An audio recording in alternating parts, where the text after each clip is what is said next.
En el esfuerzo que está haciendo Perú Petro, que es un esfuerzo que nadie puede desconocer, de intentar hacer de Perú una plaza competitiva en la industria petrolera para los inversionistas, hay evidentemente temas que están en el manejo propio de Perú Petro y que Perú Petro puede ir mejorando, y hay otros que no dependen de Perú Petro. De Perú Petro no depende, por ejemplo, la gran prospectividad geológica que puede haber en el Perú, o puede no haber la comparación con Argentina, con Colombia o con Brasil, o puede que de Perú Petro no depende la bajísima capacidad de infraestructura que hay en nuestro país en comparación a otros países.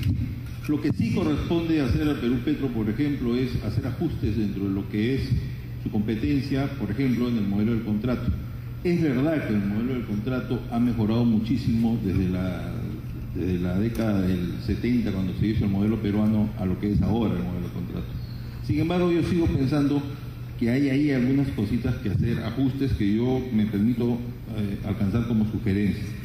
Por ejemplo, en el modelo del contrato debería eliminarse la garantía corporativa para empresas nacionales o sociedades anónimas que no son sucursales de empresas extranjeras. Ese es un tema que inútilmente, es más, llegamos al ridículo que en alguna oportunidad tuvimos de garante corporativo de una empresa nacional al bowling de Miraflores, porque tenía que tener un garante corporativo, y entonces se tuvo que buscar una empresa vinculada con los accionistas para que sea garante corporativo de una empresa. No tiene sentido que una empresa que no es parte de una corporación tenga garantía corporativa.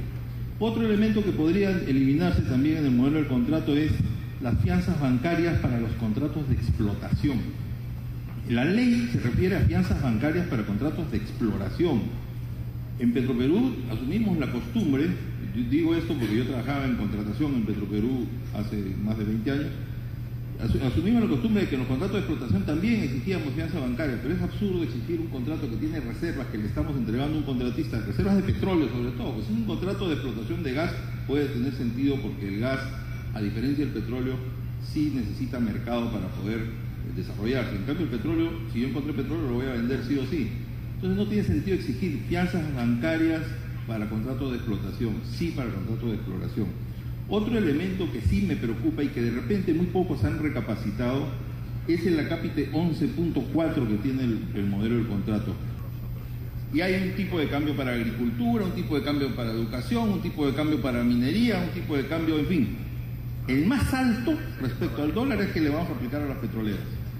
Si nosotros vendemos toda nuestra producción a la refinería Talara y la refinería Talara nos paga en soles, las empresas extranjeras, según este dispositivo, para convertir en dólares, le aplicarían el tipo de cambio más alto respecto al dólar, o sea, tipo de cambio venta.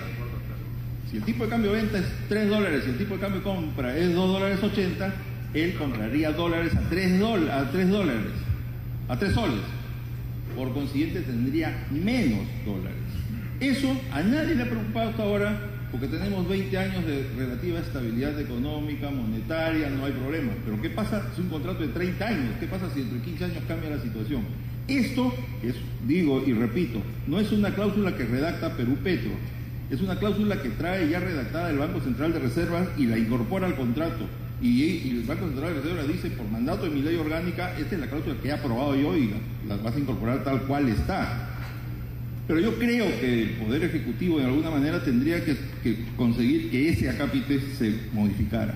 En el modelo del contrato también hay de repente un poquito de exceso cuando se establece la fórmula de sueltas de área, que dice primero 20%, después 30%, hasta llegar al 50%, me refiero a los lotes de exploración. Cuando la ley dice en su artículo 25 que las sueltas del área serán las que acuerden las partes. Y es obvio que diga eso la ley, porque no todos los lotes son iguales. Las características geológicas, estructurales de los lotes pueden ser diferentes y puede ameritar que en un lote de repente no haya sueltas de área y en otro lote sí haya sueltas de área hasta llegar a lo que acuerden las partes. Después, un tema que tiene que ver con una formalidad. En la ley dice que los plazos contractuales se computan a partir de la fecha efectiva, y la fecha efectiva es la fecha en que se inician las operaciones. En algunos contratos dice que el cómputo del plazo se cuenta a partir de la fecha de suscripción, y eso es un error que debería corregirse. El acápite 310 del contrato, este lo menciono porque puede parecer no muy importante, pero lo menciono porque me atañe. El acápite 310 del contrato dice: a solicitud de Perupetro, el contratista debe sustituir cualquier fianza que entregó dentro de los 15 días de solicitada la sustitución. Y digo que me atañe porque yo propuse este texto cuando yo trabajaba en Perupetro, pero dije: a solicitud fundada de Perupetro y ante el riesgo de no poder ejecutarse una fianza, Perupetro solicitará la sustitución y el contratista la sustituirá. Pero acá no. Acá lo que ha dejado el modelo de contrato es la discreción de Perupetro: sustitúyeme esta fianza porque de repente no le gusta pues un banco, ¿no? Y el contratista, según esta redacción, tendría que sustituirla para solo pedido de Perupetro. Eso es algo que podría modificarse agregándole eso: sí, a la solicitud fundada, motivada de Perupetro se debería sustituir la fianza. Finalmente, respecto al modelo de contrato, de una vez deberíamos asumir la definición de acuerdo de operaciones, el JOA, el Joint Operating Agreement, que recoja el estándar internacional. ¿Qué cosa es un JOA? Es el arreglo entre dos socios en el joint venture, dos socios, donde se establecen los términos y condiciones en que van a participar en las inversiones, en los gastos, en la producción, en las utilidades, en las pérdidas, en todo. Es un acuerdo de los socios. Y en ese acuerdo de los socios puede establecerse, por ejemplo, operaciones exclusivas. Firmamos el contrato 50-50. En el camino un socio dice: voy a hacer una operación, el otro dice: yo no quiero, y esa operación es exitosa. El socio que la hizo ya no va a tener 50% de la producción del todo el lote, va a tener más, porque la operación exclusiva es solo de él. Sin embargo, en la fotografía que le hemos tomado al contrato, en la firma del contrato, dice 50-50. Es importante que el contrato recoja la definición de acuerdo de operaciones tal cual es un acuerdo de operaciones, un JOA, y que no diga y que no permita la confusión de la superintendencia tributaria de que piense que siempre va a ser 50-50. Un tema que tiene que ver más que nada con procesos con trámites administrativos. Hay que eliminar del modelo del contrato la información que ya no es necesaria. Por ejemplo, pedir las pólizas de seguro ya no tiene sentido porque eran los seguros exigidos por ley.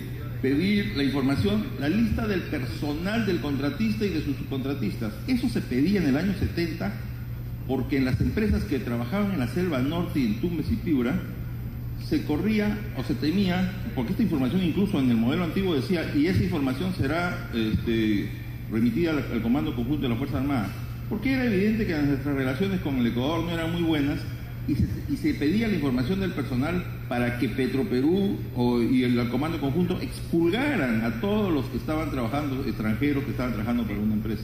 Ahora ya no hay ese problema, esa información. Como esa información hay otras tantas que ya no deberíamos solicitar. Esto respecto al modelo.